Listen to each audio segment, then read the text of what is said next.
Here at May Trucking Company, our drivers are paid per mile, but you get to decide how you receive it. The first option we offer is cent per mile, or CPM. Each week, we take the total number of dispatch miles and multiply it by your cent per mile rate.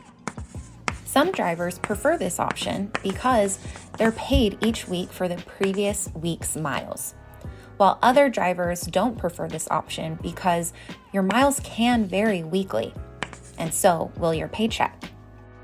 The second option we offer is called the Minimum Daily Pay Program.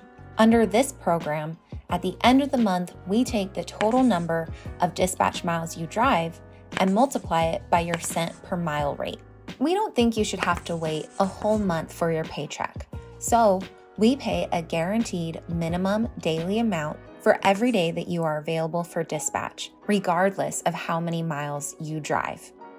At the end of the month, we pay you the difference between what you already received with daily pay and what you earned on CPM.